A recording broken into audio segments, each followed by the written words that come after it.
Hello friends, எல்லாருமே எப்படி இருக்கீங்க? இன்னைக்கு வீடியோ நம்ம பார்க்க போறது, நீங்க யாரை விரும்பிட்டு இருக்கீங்களோ அவங்கள மனதில் நினைச்சுக்கிட்டே இந்த வீடியோ பாருங்க. உங்களுக்கான டேரோ ரீடிங் பதிலை பத்தி நம்ம பார்க்க போறோம். டேரோ ரீடிங் அப்படின்னா என்னன்னே தெரியாதவங்களுக்கு ஒரு சின்ன இன்ட்ரோ. டேரோ கார்டுங்கிறது வந்து பாத்தீங்கன்னா இது வந்து ஒரு ஆஸ்ட்ராலஜி. இந்த ஆஸ்ட்ராலஜி எப்படி செயல்படும் அப்படின்னு கேட்டீங்கன்னா, இப்போ உங்களோட மனநிலையை பொறுத்து அதற்கான பதில் வரும்.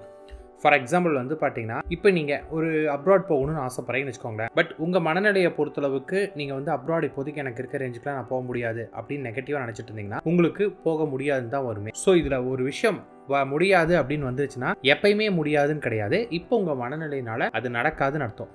ஸோ நான் சொல்கிறதுல உங்களுக்கு எதாவது நெகட்டிவாக வந்துச்சு அப்படின்னா இப்போ நீங்கள் இருக்கிற மனநிலைக்கு தான் நெகட்டிவாக வந்திருக்கே தவிர அது கம்ப்ளீட்டாக நெகட்டிவ் கிடையாது. ஸோ நீங்கள் அதை பற்றி கவலையே பட வேண்டாம். இதில் வர பாசிட்டிவான விஷயங்கள், அதே போல் இதில் நெகட்டிவாக வரக்கூடிய விஷயங்களுமே நீங்கள் என்ன தப்பு பண்ணியிருக்கீங்க அப்படின்னு பின் பாயிண்ட் ஆகும். அதையும் புரிஞ்சுக்கோங்க, அந்த தவறுகளை சரி பண்ணிக்கோங்க. அதுக்கு டேரோ ரீடிங் ரொம்ப யூஸ்ஃபுல்லாக இருக்கும். இப்போ நீங்கள் என்ன பண்ணணும் அப்படின்னு கேட்டிங்கன்னா, கண்களை மூடிக்கிட்டு நல்லா மூச்சு காற்றை நல்லா இழுத்து நல்லா வெளியிடுங்க. இதைவே வந்து பார்த்தீங்கன்னா ஒரு 1 or 2 seconds திரும்ப பண்ணிகிட்டே இருங்க. ஒரு 5 seconds கூட பண்ணலாம். ஒரு 5 times இல்லாட்டி 10 times பண்ணுங்க. மன அமைதியான பிறகு நீங்கள் யாரை ரொம்ப மிஸ் பண்ணுறீங்களோ, உங்களுக்கு யாரை ரொம்ப பிடிச்சிருக்கோ அவங்கள திரும்ப நினச்சிட்டே இருங்க. அவங்கள நீங்கள் முழுமையாக நினச்ச பிறகு என்ன பண்ணணும் அப்படின்னு கேட்டிங்கன்னா, இப்போ அவங்க மனக்கண்ணில் வந்துட்டாங்கன்னா நான் சொல்லக்கூடியது வந்து பார்த்தீங்கன்னா இப்போ உங்களுக்கான ப்ரெடிக்ஷனாக உங்களுக்கு இருக்கும். சரி, இப்போ நம்ம போகலாமா? இப்போ நமக்கு என்னென்ன வந்திருக்கு அப்படின்னு கேட்டிங்கன்னா, 7 of Wands வந்துருக்குது, 2 of Pentacles வந்துருக்குது, அண்ட் 6 of Cups வந்துருக்கு. இதுக்கான என்ன அர்த்தம் அப்படின்னு உங்களுக்கு சொல்றதுக்கு முன்னாடி உங்களோட சிச்சுவேஷன் இப்போ எப்படி இருக்கு அப்படின்னு நான் சொல்லிடுறேன். உங்களோட நிலை எப்படி இருக்கு அப்படின்னு கேட்டீங்கன்னா,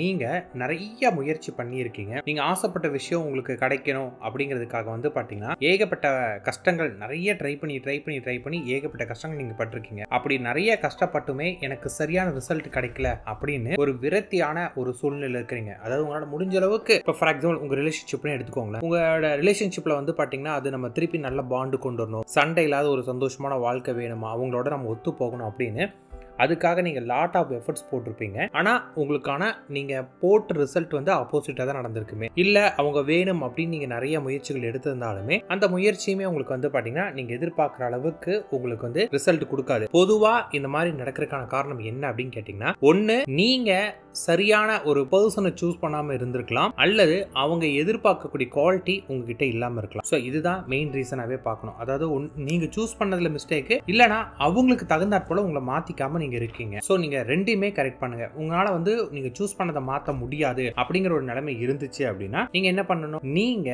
அவங்களுக்கு தகுந்தாற்போல உங்களை முதல்ல மாத்துங்க. அவங்க உங்ககிட்ட என்ன எதிர்பார்க்கறாங்க அப்படின்னு புரிஞ்சுக்கிட்டு அந்த எதிர்பார்க்க தகுந்தாற்போல உங்களை நீங்க சேஞ்ச் பண்ணிக்கோங்க. பிகாஸ் நீங்க அவங்க வேணும் நிறைய எஃபர்ட்ஸ் போட்டிருக்கீங்க அப்படின்னா உங்களுக்கு அவங்க ரொம்ப பிடிச்சிருக்குன்னு தான் அர்த்தம். அப்போ பிடிச்சிருக்குங்கிறது காரணத்தினால வந்து பாத்தீங்கன்னா எஃபர்ட்ஸ் போட்டிருக்கீங்க. அடுத்து ரொம்ப முக்கியமான விஷயம் என்ன அப்படின்னு கேட்டீங்கன்னா, நீங்க உங்களுடைய கடந்த கால வாழ்க்கையில தான் ரொம்ப ரொம்ப ரொம்ப ரொம்ப முக்கியத்துவம் கொடுத்துருக்கீங்க. நீங்க உங்களோட லைஃப்ல நீங்க என்ன பண்றீங்கன்னு கேட்டீங்கன்னா, எப்பயுமே வந்து பாத்தீங்கன்னா உங்களோட கடந்த காலத்திலேயே நீங்க நிறைய இருந்துட்டீங்க. அந்த கடந்த கால வாழ்க்கை தான் இப்போ உங்களை ரொம்பவும் போட்டு துன்புறுத்தி அச்சுறுத்திட்டு இருக்கு. ஸோ அதை விட்டுட்டு ப்ரெசன்ட் லைஃப்க்கு வரப்பாருங்க. அதாவது எல்லாத்துக்குமே கடந்த காலம் அப்படிங்கிற ஒரு விஷயம் வந்து நிச்சயமாக இருக்கும். அது பாசிட்டிவாகவும் இருக்கலாம், நெகட்டிவாகவும் இருக்கலாம். ஆனால் அதையவே போட்டு திரும்ப வளர்த்தே இருக்கக்கூடாது. போன மாதம் எங்களுக்குள்ள சண்டை வந்துச்சு, போன வருஷம் சண்டை வந்துச்சு, போன வருஷம் நீ இந்த தப்பு பண்ண, போன மாதம் இந்த மாதிரி தப்பு பண்ண, நான் அந்த தப்பு பண்ணியிருக்கக்கூடாது அப்படின்னு சொல்லிட்டு நீங்க இந்த கடந்த காலத்திலேயே இருந்துட்டு இருந்தீங்கன்னா உங்களுக்கு நீங்க எதிர்பார்த்த வெற்றி உங்களுக்கு கிடைக்கவே கிடைக்காது. நீங்க ஆசைப்பட்ட லைஃப் உங்களுக்கு வேணும் அப்படின்னீங்கன்னா முதல்ல என்ன பண்ணணும், அவங்களுக்கு தகுந்தாற் போல உங்களை நீங்க மாத்திக்க தயாரா இருக்கணும். செகண்டு, கடந்த காலத்துல இருந்து கொஞ்சம் வெளிவாங்க. அவங்க ஃபார் எக்ஸாம்பிள் நீங்க கடந்த காலத்துல இல்ல, உங்க பார்ட்னர் கடந்த காலத்துல இருக்கிறாங்க. அவர் எப்ப பார்த்தாலும் வந்து நீ ஆதி காலத்துல பண்ண தப்பு, நீ ஸ்டார்டிங்ல பண்ண தப்பு, நீ பண்ணது, நீ உங்களோட பாஸ்ட் லைஃப்ல நீங்க பண்ண தப்பு அப்படின்னு உங்களோட பாஸ்ட்டை பத்தியே பேசிட்டு இருந்தாங்க அப்படின்னா உங்களால பிரசன்ட் வாழ முடியாது. ஸோ நீங்க அவங்க கிட்ட சொல்லி புரிய வைங்க, நான் பாஸ்ட்ல பண்ண தப்பு தான், ஸோ இனிமேல் நான் இது மாதிரி பண்ண மாட்டேன் அப்படின்னு சொல்லிட்டு நீங்க மாறணும். அதாவது உங்களுடைய பழசை மறந்தா மட்டும்தான் உங்களால ஒரு சந்தோஷமான ஒரு லைஃப்பை வாழவே முடியும். ஸோ பழசை மறக்கிறதுக்கு என்ன பண்ண முடியுமோ அடுத்த ஸ்டெப் அதற்கான வழிகளை பார்க்க ஆரம்பிங்க. பிகாஸ் பழசிலே இருந்துட்டு இருந்தீங்க அப்படின்னா உங்களால் வந்து பார்த்தீங்கன்னா ப்ரெசண்ட்டை சந்தோஷமாக வாழவே முடியாது. இன்ஃபேக்ட் உங்களோடது எப்படிப்பட்ட ஒரு லைஃப் அப்படின்னு கேட்டிங்கன்னா, ஒரு 2 years ரிலேஷன்ஷிப் அந்த மாதிரி இருக்குது அப்படின்னீங்கன்னா உங்கள் லைஃப் வந்து அதுக்கப்புறம் பாண்டிங் ஸ்ட்ராங்காக ஆரம்பிக்கும். நாங்கள் 2 வருஷமாக இந்த ரிலேஷன்ஷிப்பில் தான் இருக்கிறேங்க அப்படின்னீங்கன்னா அதுக்கப்புறம் உங்களோட ரிலேஷன்ஷிப் ஸ்ட்ராங்காக மாறிடும். ஆனால் லைஃப் டைம் இந்த மாதிரி சண்டைகளோட தான் உங்கள் வாழ்க்கை இருக்குமே. அதிகமாக சண்டை வந்துட்டு இருக்கோம், வேணும் வேண்டாம் அப்படின்னு ஒரு ஸ்விங் மூடில் விஷயத்துல தான் அதிகமாக இருப்பீங்களே. அதே போல் வந்து பார்த்தீங்கன்னா உங்கள் பார்ட்னராக இருந்தாலும் சரி, நீங்களாக இருந்தாலும் சரி, முதல்ல ட்ரூவாக இருக்க ட்ரை பண்ணுங்கள். அதாவது நான் என்ன சொல்கிறேன் அப்படின்னு கேட்டிங்கன்னா, இப்போ உங்களுக்கு ஒரு பிரச்சனை அப்படின்னு கேட்டிங்கன்னா தேர்ட் பர்சனால தான் அதிகமாக உங்களுக்கு வருமே.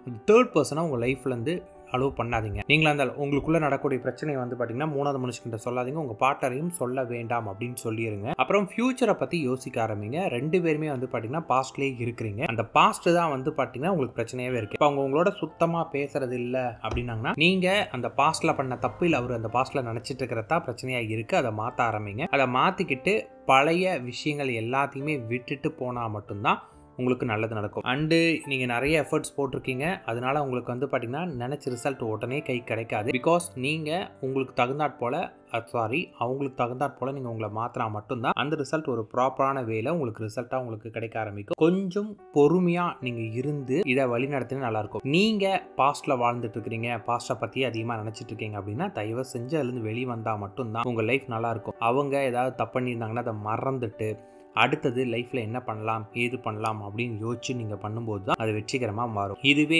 அவங்க பழசை நினச்சிட்டு இருந்தாங்க, பழைய தப்பு முன்னாடி பண்ண பிரச்சனை ஒரு தடவை பேசுகிறாங்க கூட திரும்ப அதே மாதிரி சண்டை வந்துருமோ அப்படின்னு பயந்துட்டு அதே மாதிரி இருந்தாலும் அதை மனசு விட்டு பேசி சரி பண்ணிங்கன்னா உங்கள் 2 பேருக்கும் பாண்டிங் நல்லாயிருக்கும். அண்டு ஒரு முக்கியமான ஒரு விஷயம் சொல்லிடுறேன். உங்கள் பார்ட்னராக இருந்தாலும் சரி, நீங்களாக இருந்தாலும் சரி, முதல்ல உங்கள் லைஃப்பில் தேர்ட் பர்சன் அப்படிங்கிறத விட என்ன அப்படின்னு கேட்டிங்கன்னா சீட் பண்ணாமல் இருக்காங்களா அப்படிங்கிறத முதல்ல பார்த்துக்கோங்க. பிகாஸ் அதற்கும் வாய்ப்புகள் இருக்கு.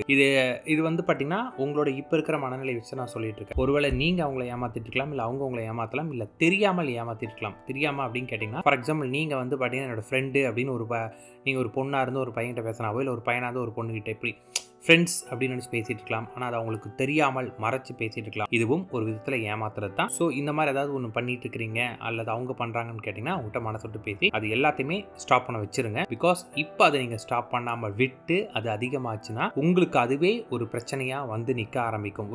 அவர் வந்து பையன் வந்து தங்கச்சின்னு சொல்லலாம், நீங்கள் அண்ணான்னு சொல்லலாம், இல்லை இது வந்து பெஸ்ட்டு அப்படின்னு இல்லை அதுக்காக என் ஃப்ரெண்டை விட்டு கொடுக்க முடியும் அப்படி இப்படி நீங்கள் நினச்சிட்டே இருக்கலாம். ஆனால் அந்த நாளை உங்களுக்குள்ள பெரிய லெவல் பிரிவினை வருவதற்கான வாய்ப்புகள் இருக்குது. அதனால் அதை மட்டும் சரி பண்ணிக்கோங்க. மனசை விட்டு முதல்ல பேசி இதுதான் நான் பண்ண தப்பு, இதுதான் நீ பண்ண தப்பு அப்படின்னு சொல்லிட்டு பாஸ்ட்டை விட்டுட்டு ப்ரெசென்ட்டில் வாழ ஆரம்பிங்க. பண பிரச்சனைகள் வருவதற்கான வாய்ப்புகளும் உங்களுக்கு இருக்குது. அதாவது கல்யாணம் அப்படின்னு நீங்கள் போகும்போது உங்களுக்கு மெயினாக நிற்கக்கூடியதே பணம் ஓரியன்ட் தான். பணம் ஸ்டேட்டஸ், அதாவது ஒன்லி ஃபார் மணி இல்லை ஸ்டேட்டஸ், அதை கொஞ்சம் பார்த்துக்கோங்க. ஃபேமிலி சைடு இதை பார்ப்பாங்க. நல்ல ஸ்டேட்டஸ் வைஸும் உங்களை கரெக்ட் பண்ணுற மாதிரி பார்த்துட்டிங்கன்னா பெட்டராக உங்களுக்கு இருக்கும். 2 இயர்ஸ் தாண்டின ஒரு ரிலேஷன்ஷிப்பாக இருந்தால் டோன்ட் வரி, உங்களுக்கு பிரச்சனை இருக்காது. 2 இயர்ஸ் ஒன்றா நீங்கள் இருந்திருக்கணும். நாங்கள் லவ் பண்ண ஆரம்பிச்சுக்கிட்டே 4-5 வருஷம் ஆச்சுங்க, ஆனால் நாங்கள் 1 வருஷம் கூட ஒழுக்கமாக இல்லைன்னா உங்களுக்கு அது செட் ஆகாதுங்க. 2 இயர்ஸ் தாண்ட ரிலேஷன்ஷிப்பாக இருந்துச்சுன்னா அது 100% உங்களுக்கு ஸ்டேபிளாக இருக்கும். அது 2 வருஷம் நாங்கள் ஒன்றா இருந்திருக்கோம் அப்படிங்கிற நிலைமை இருந்தாவே உங்களுக்கு லைஃப் டைம் கொண்டு போகிறதுக்கான வாய்ப்புகள் இருக்குது. அதனால் பேசி சரி பண்ணிக்கோங்க. All the best.